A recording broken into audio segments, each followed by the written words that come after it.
Back to my channel Mrinal रेसिपीजमध्ये तुमच्या सगळ्यांचं स्वागत आहे। आज आपण बनवणार आहोत मॅगी पकोडा।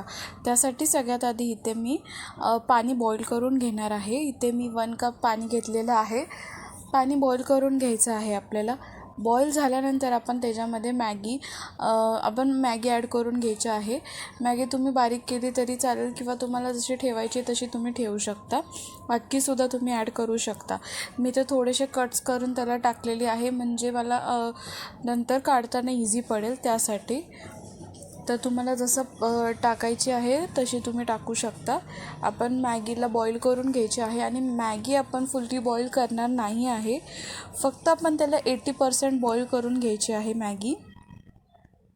आता आपली मॅगी 1 साईडून प्रॉपरली बॉईल होऊन गेलेली आहे, तर आपण त्याची साईड चेंज करून घ्यायची आहे आणि फक्त 80% कुक करून घ्यायचं आहे, कारण की आपण त्याला पूर्ण कुक केलं तर मग त्याचे पकोडे प्रॉपरली बनणार नाहीत। त्यासाठी आपण त्याला फक्त 80%च कुक करून घ्यायचं आहे, जे तुम्ही बघू शकता। त्यानंतर बॉईल केलेली मॅगी आहे ती आपण साईडला काढून घ्यायची आहे। आता बॉईल केलेली मॅगी तुम्ही कटसुद्धा करू शकता स्पूननीसुद्धा, किंवा नाही केली तरी चालते। त्यानंतर आपण इथे अर्धा वाटी बेसनचं पीठ ॲड करून घ्यायचं आहे।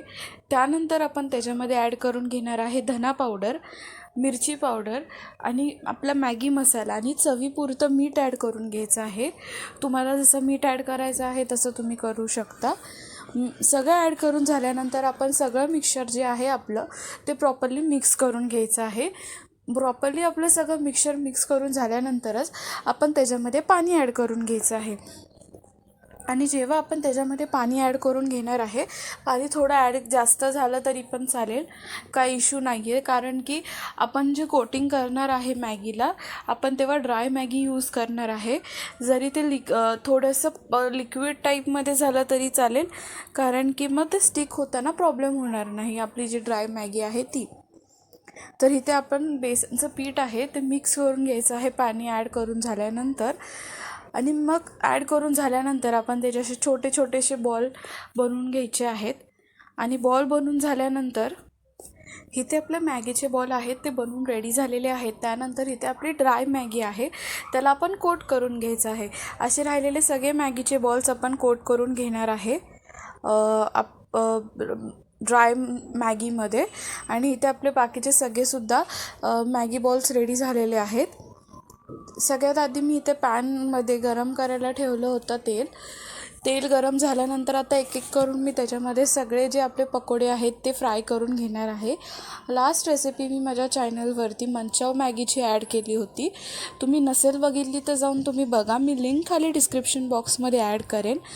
या रेसिपीसाठी लागणारे सर्व इन्ग्रेडियंट्स माझं इंस्टाग्राम ID मी खाली डिस्क्रिप्शन बॉक्समध्ये ॲड करेन, तर जाऊन नक्की चेक करा।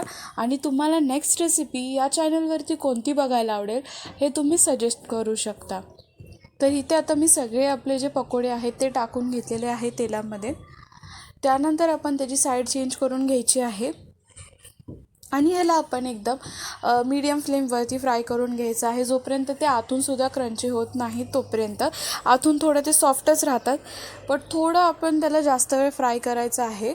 फास्ट गॅसवरती फ्राय केलं तर ते मॅगी जी आहे आपली बाहेर जी कोट केलेली आहे ड्राय मॅगी ती आपली जळून जाईल। त्यासाठी आपण थोडंसं मीडियम फ्लेमवरतीच त्याला फ्राय करायचं आहे। थोडं लेट होईल आपल्याला फ्राय करायला, जास्त टाईम जाईल, पण आपल्याला मीडियम फ्लेमवरतीच त्याला फ्राय करून घ्यायचं आहे। आता इथे आपली 1 साईड प्रॉपरली अशी फ्राय झालेली आहे आणि आपण तोपर्यंत फ्राय करून घ्यायचं आहे जोपर्यंत आपल्या पकोड्यांना एकदम गोल्डन ब्राऊन कलर येत नाही तोपर्यंत। आता ह्यासाठी पकोड्यांना गार्निश करण्यासाठी तुम्ही ड्राय मॅगी आहे ना तीसुद्धा तुम्ही यूज करू शकता गार्निशिंग करायला वरून। इथे मी माझे बेसनचं आपण बॅटर बनवलेलं ते राहिलेलं त्यामध्येच मॅगीला मिक्स करून घेतलं होतं आणि त्याला गार्निशिंगसाठी यूज केलं होतं। तर बघू शकता इथे कसे गोल्डन ब्राऊन आपले पकोडे। So much for watching.